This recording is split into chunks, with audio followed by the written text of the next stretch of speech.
আমাদের আজকের পরিবেশনায় বিশিষ্ট সাহিত্যিক বাসু মুখার্জি মহাশয়ের লেখা অনুগল্প ভুলা।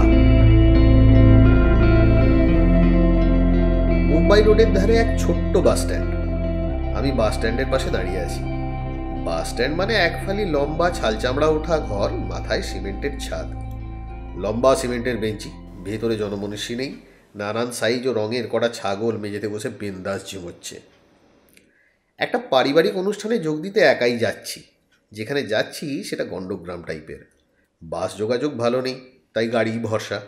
কিন্তু এই ইউনিভার্সে ভরসা যে কোনো কিছুতেই নেই, আমাকেই চরম সত্যের পাঠ দিতে গাড়িটাই গেল বিগড়ে।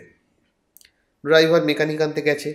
আমি একদম কাছেই ছোট্ট বাস স্ট্যান্ডটা দেখতে পেয়ে তার পাশে দাঁড়ালাম। এক মা হাতে ব্যাগ নিয়ে বছর 10-এর ছেলের হাত ধরে দাঁড়িয়ে আছে বাসের অপেক্ষায়। পাশে একটা রোগা লিকলিকে ব্ল্যাক অ্যান্ড হোয়াইট নেড়ি কুকুর।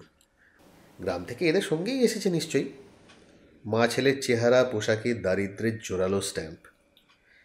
এক আইসক্রিমওয়ালা এলো আইসক্রিমের গাড়ি ঠেলতে ঠেলতে। ছেলে মায়ের হাতে টান দিয়ে বলল, কিনে দে। মা বলল, এই আইসক্রিমের দাম বেশি। ছেলে মাকে সমানে বলছে, একটা কিনে দে না, এগুলার খেতে খুবই ভালো।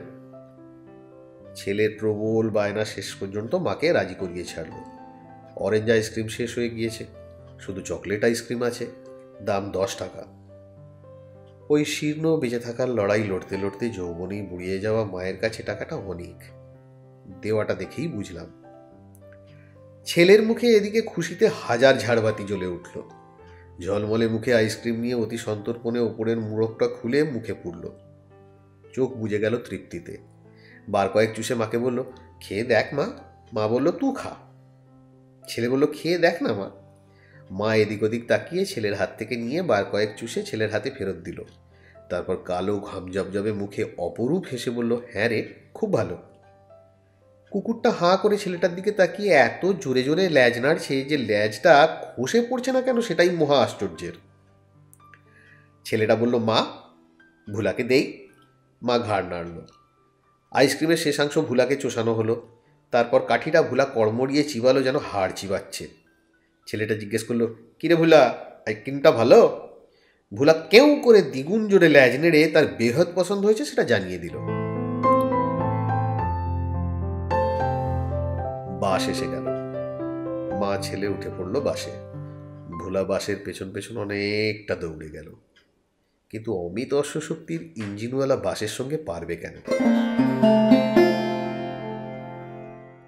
একসময় বেদম হয়ে থেমে গেল। তারপর ধীর পায়ে ফিরে এলো। গ্রামে যাওয়ার রাস্তার মুখে এসে যে রাস্তায় উধাও হয়ে গেছে বাস, সেই দিকে ভুল ভুল করে তাকিয়ে রইল। ভোলার চোখে জল।